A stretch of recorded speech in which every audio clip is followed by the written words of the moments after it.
Jack's hand hovered over the mouse as he scrolled through folders on his desktop, each labeled and time-stamped. His habits, developed over years of working in engineering and small-scale sustainability projects, were methodical. Everything was organized copies of his original well drilling permit, inspection certificates, and even email exchanges with city officials from when the system had been installed.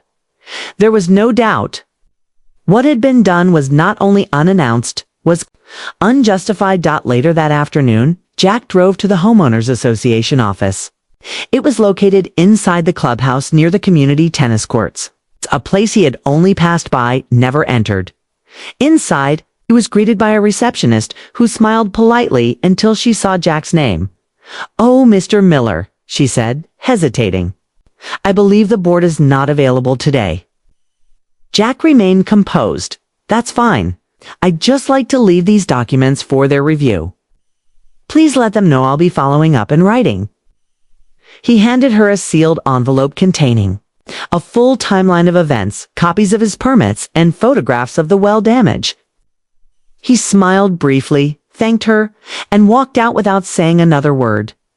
Back home, Jack's phone buzzed. It was a call from an old friend, Daniel, a senior analyst at the city's water planning department. Jack had reached out earlier with a vague request about HOA water agreements. And Daniel, curious as ever, had already dug into it. "You're not going to believe this," Daniel said.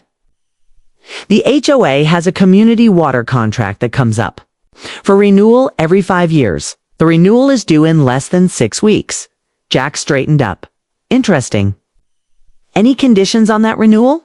"Yes. They're required to show that they maintain infrastructure, don't restrict approved personal systems, and that all service decisions follow code. There's language that protects private utility alternatives, including wells." Jack nodded slowly. "Can you send me the terms of that contract?" "I'll email it to you tonight," Daniel replied. "Are you planning something?" "Not planning," Jack said thoughtfully. "Preparing." That night, Jack set up a binder on his dining room table. Inside it, he labeled sections. Well, documentation, incident evidence, correspondence, city regulations, and water contract terms. He didn't raise his voice, and he didn't speak ill of anyone. His focus wasn't on conflict, it was on clarity. If the HOA had made a mistake, it would have an opportunity to correct it. If they chose not to, well, that would be their choice. Over the next few days, Jack installed a temporary rain harvesting system and a small backup water tank. It wasn't perfect, but it would keep him comfortable. Neighbors began to notice the changes on his property, and some quietly asked what had happened. Jack kept his responses brief, just making a few improvements. He said with a quiet smile. Inside, though, he was steadily building something much larger. A case not just for himself, but for the principle that homeowners should be respected, not quietly overridden. At the end of the week, Jack sat once again at his laptop, drafting a formal letter to the city's Public Utilities Commission. He requested a review of the HOA's contract in light of recent actions taken against an approved private water system. His tone was calm. His evidence was clear. The last line of his letter read, "When water is controlled without transparency, trust begins to dry up. I hope this can be resolved with clarity." He hit send, leaned back in his chair, and took a slow breath. The concrete in his well may have hardened, but Jack's resolve, it had only just begun to set. The following Monday arrived with the same early morning quiet that Jack had grown used to. But underneath the calm sky and trimmed hedges, something had shifted. A reply from the city's Utilities Commission arrived in Jack's inbox just after sunrise. The email was polite and professional, acknowledging his request for review. The commission thanked him for providing such a detailed record and informed him that the HOA's contract, due for renewal in 5 weeks, would now be placed under temporary administrative hold pending further inquiry. Jack leaned back in his chair, letting out a slow breath. It was a small step, but a meaningful one. The water contract wasn't canceled, not yet. But it was no longer a sure thing. Later that morning, Jack returned from the hardware store with supplies to expand his temporary water storage setup. While checking the tank seal, he noticed two members of the HOA board walking toward him. Along the sidewalk, he set down his wrench and waited. "Good morning, Mr. Miller," said the taller one, a man named Curtis. He wore a smile that didn't quite reach his eyes. "Morning," Jacques said calmly. "We noticed you've been making some changes on your property. A few residents have mentioned concern about water tanks and non-standard plumbing additions." Jack raised an eyebrow. "It's interesting, considering I haven't received any written notice." Curtis cleared his throat. "Just wanted to make sure everything was still in line with association guidelines." Jack wiped his hands on a towel. "Is this about the well?" The other board member, a woman named Elaine, hesitated. "There were questions about its safety. It's possible the board misunderstood some of the documentation." Jack nodded slowly. Its permits were clear. It was legal and functional. It's provided copies twice. Curtis tried to steer the conversation.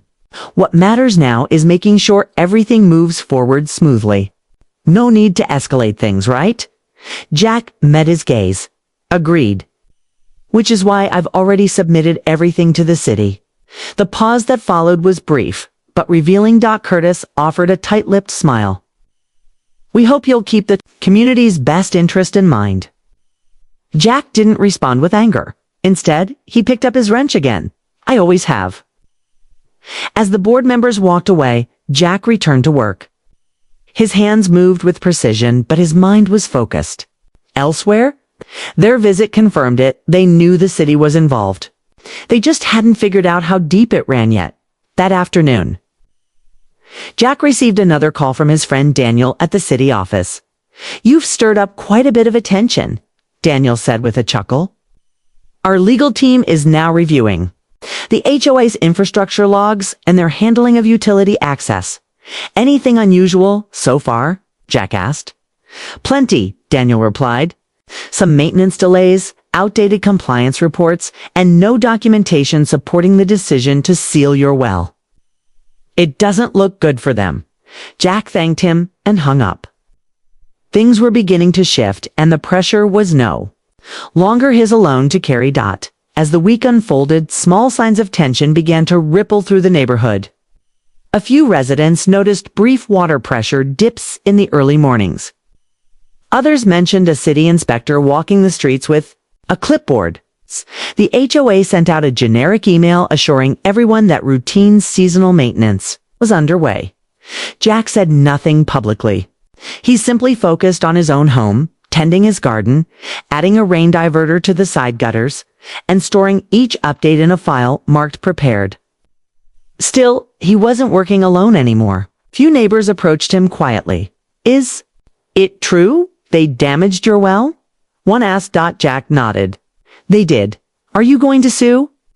"I'm hoping it doesn't come to that," Jack said with a measured tone. "But I'm making sure the right people ask the right questions." By the end of the week, a notice arrived at the HOA office. The city would be conducting a formal audit of the neighborhood's utility compliance. The board was required to respond within 10 business days. Jack stood on his porch that evening. Sipping coffee, the sun dipped below the rooftops. For the first time in weeks, he allowed himself a small smile. They had poured concrete into his well. Now the cracks were beginning to show elsewhere. The city's notice sparked a ripple of activity inside the HOA office. Board members who had once appeared confident now shuffled papers and exchanged wary glances. Jack, meanwhile, was quietly optimistic. The more light that shined on the situation, the better the outcome could be. That morning, Jack arrived early at the local public records office. He had learned from Daniel that many of the HOA's water infrastructure reports and maintenance logs were public records, accessible by anyone willing to dig. It was a small window of transparency. Jack spread out several folders on a large oak table: water service contracts, inspection reports, meeting minutes, and correspondence between the HOA and city officials. The documents told a story. The HOA's Contract with the city detailed obligations to maintain the water delivery system, meet safety standards, and honor individual homeowners' rights. But the records revealed a pattern of delays in infrastructure repairs and missed deadlines. What's more, there was no mention anywhere of the HOA having authority to disable or seal private wells. Jack's eyes narrowed at a memo from the HOA's management company, warning that some residents' personal wells may create complications but offering no plan to address them legally or fairly. It was clear the decision to fill Jack's well with concrete hadn't followed any formal procedure. He took pictures of the documents with his phone and compiled notes.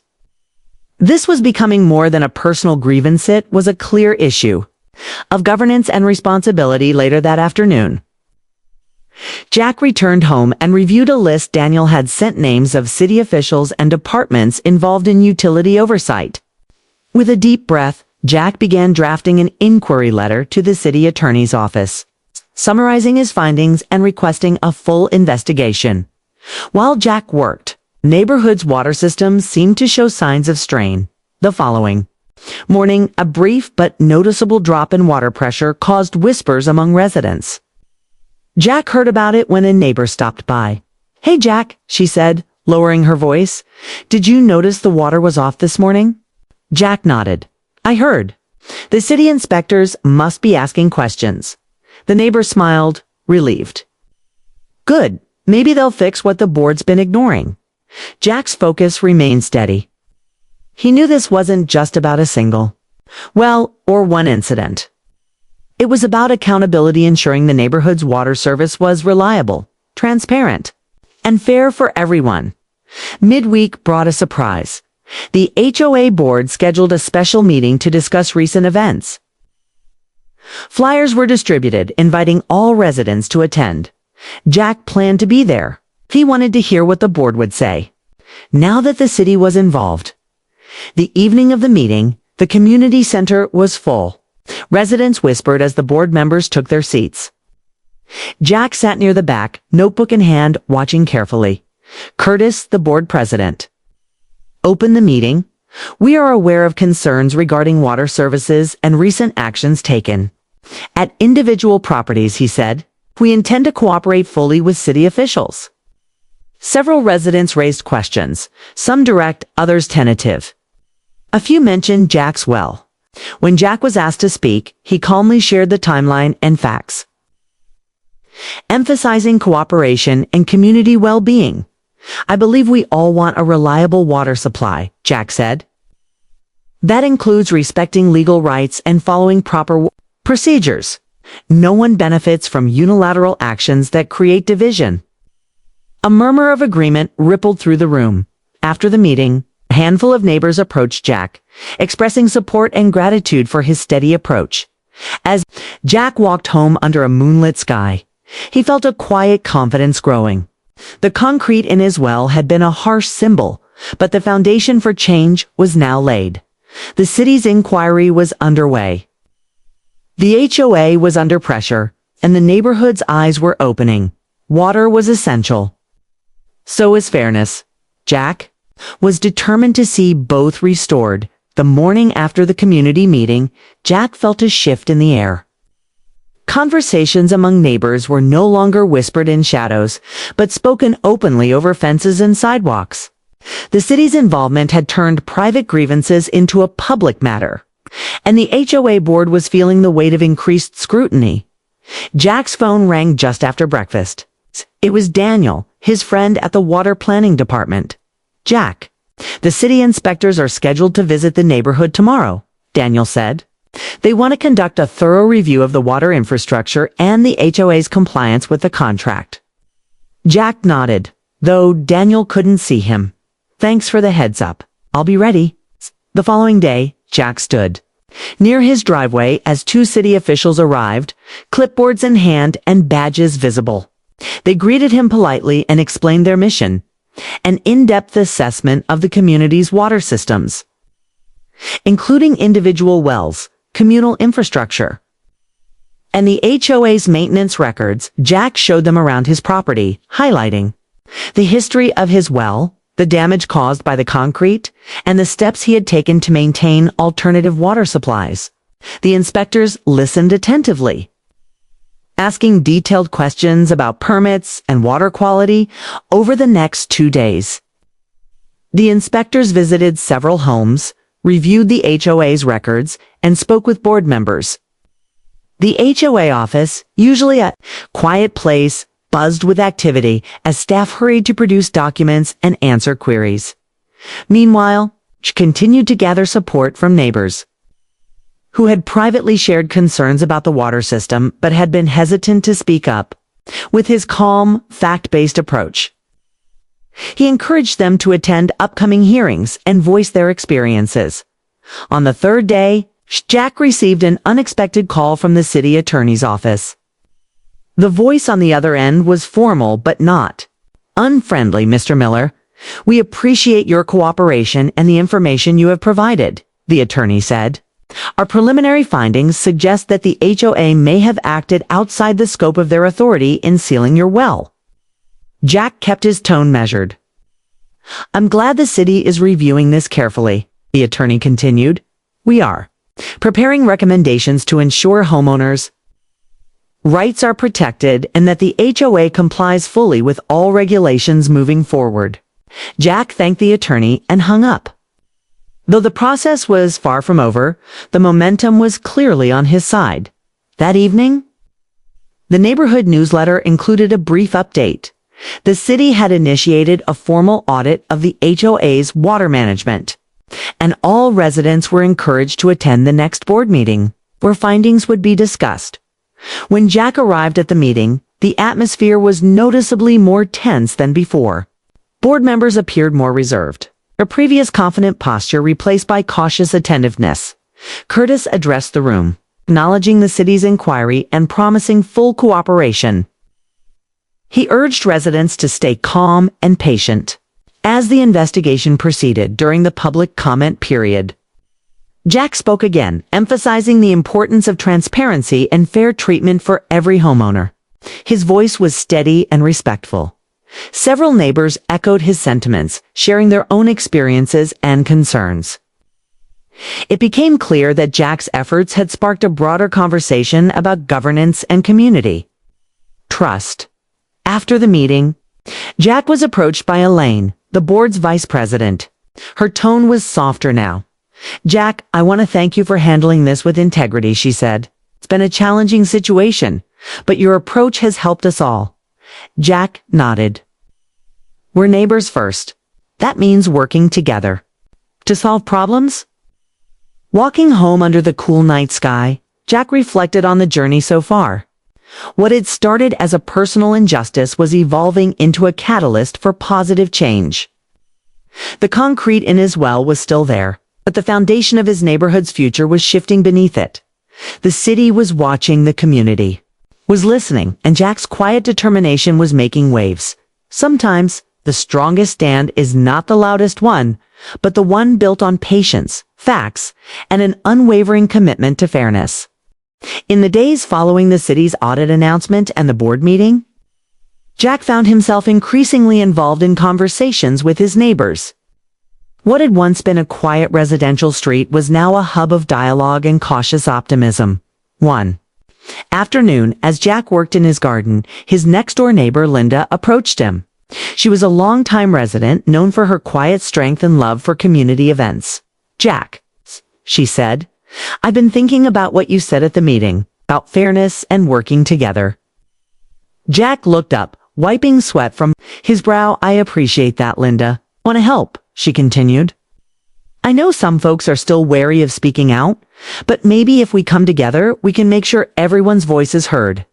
Jack nodded thoughtfully. "Exactly what we need. No open dialogue where concerns can be addressed respectfully." Over the next week, Jack and Linda began organizing informal neighborhood gatherings, mall friendly meetings where residents could share their experiences, ask questions, and learn about the city's water oversight process. These gatherings became a space for connection. Stories were exchanged, frustrations aired, and ideas brainstormed. Residents who had previously felt disconnected from HOA decisions now found a platform to engage constructively. Meanwhile, the city's inspectors continued their work.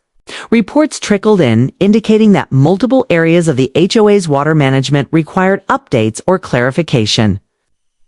The sealing of Jack's well was cited as a clear overstep, unsupported by documentation or proper procedure at one gathering.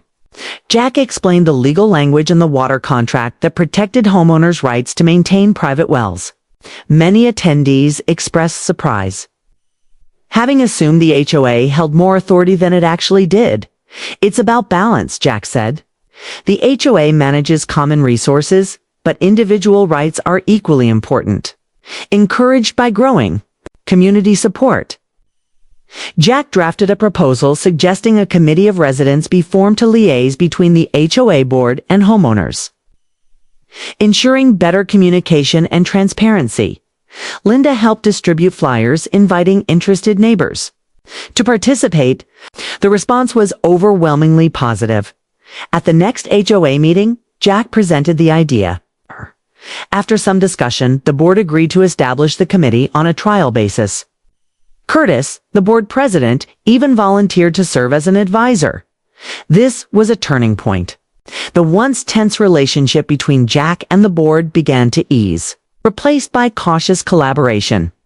In the weeks that followed, the committee met regularly, reviewing HOA policies, discussing city audit findings, and exploring ways to improve water infrastructure and maintenance schedules. Jack noticed a shift not only in the board's tone, but also in the neighborhood's atmosphere.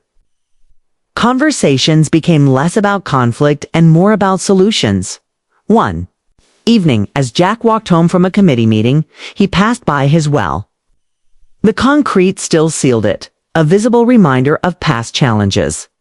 But instead of frustration, Jack felt something else, a quiet hope. The city's intervention had opened doors that had long been closed.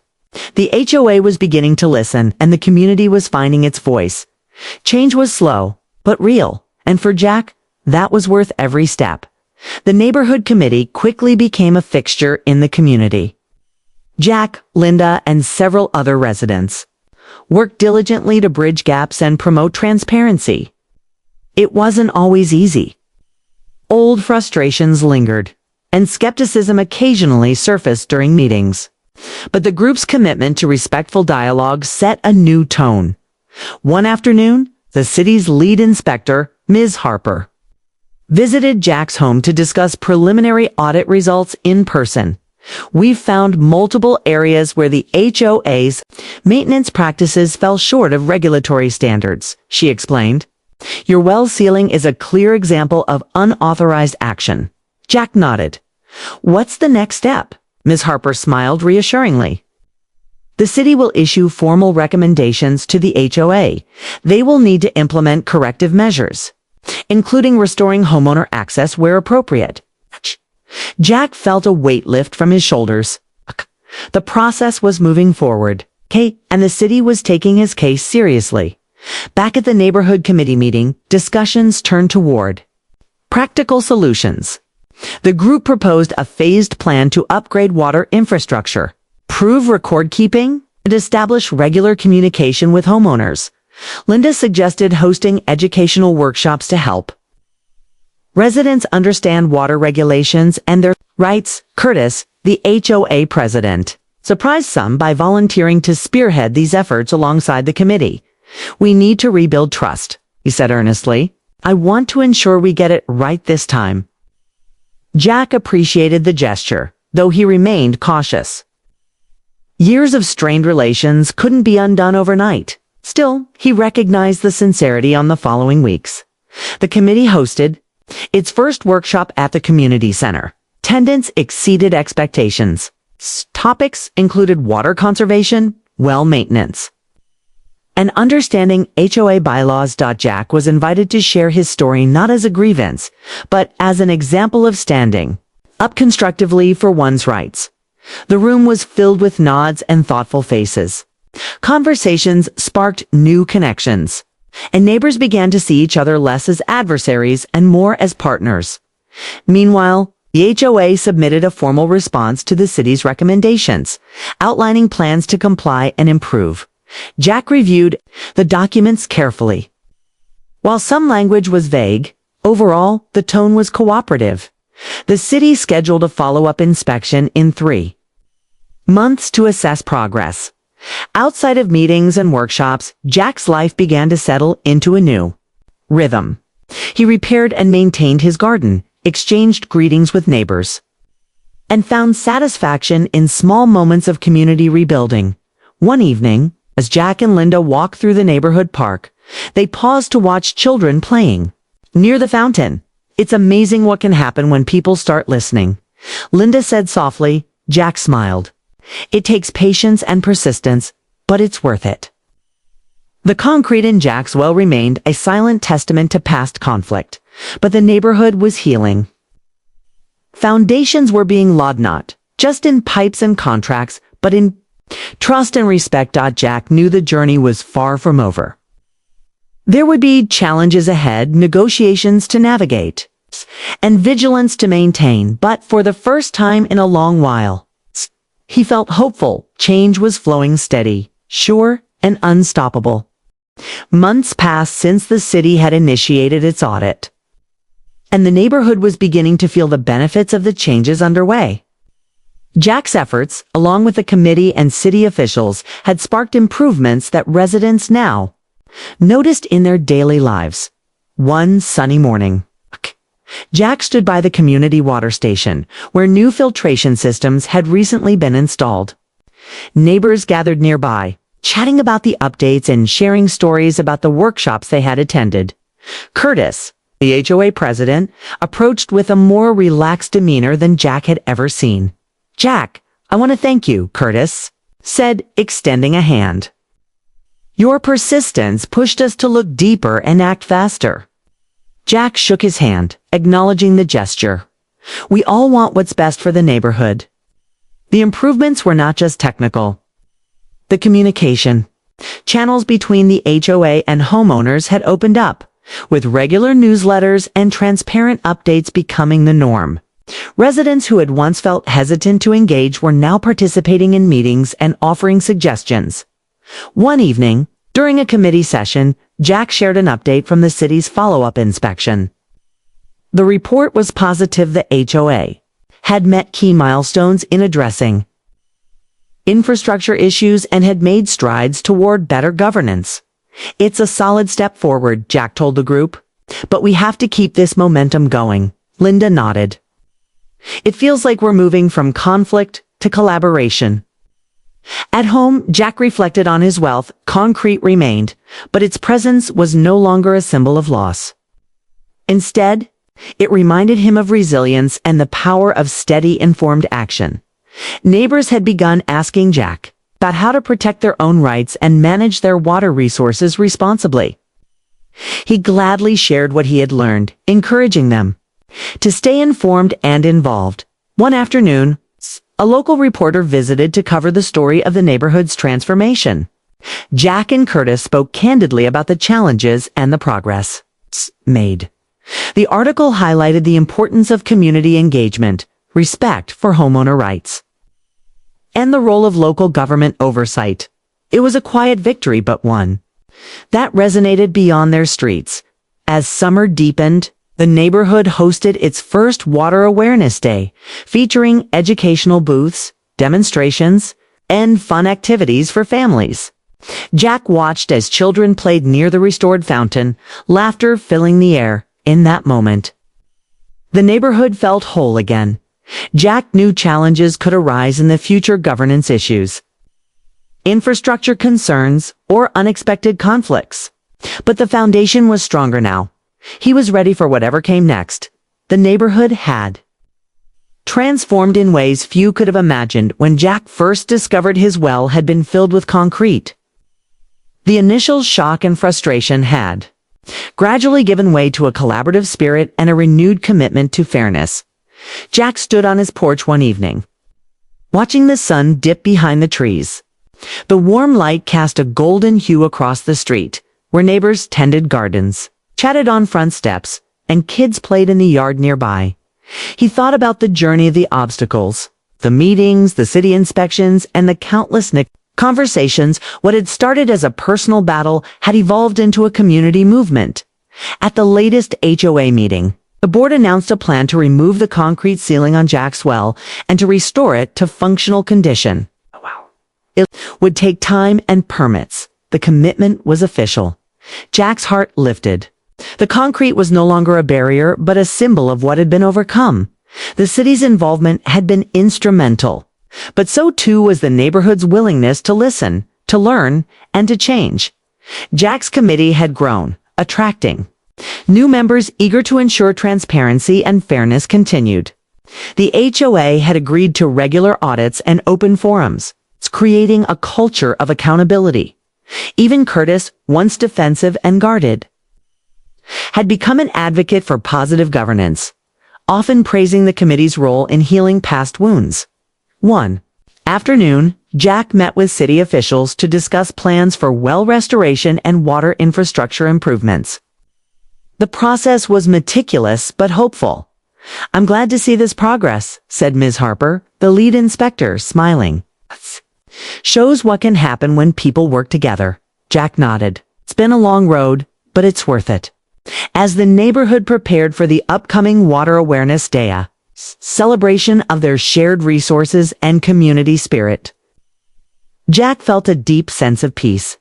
The story of his well was no longer one of loss or conflict, but of resilience, cooperation, and hope. Neighbors stopped by to thank Jack for his leadership, but he was quick to share credit. "This is a community effort," he'd say. "Every voice matters." And indeed, it did. The concrete might have sealed a well, but it could not seal a community's resolve. Jack looked ahead, confident that whatever challenges lay beneath the surface, this neighborhood was ready to face them together.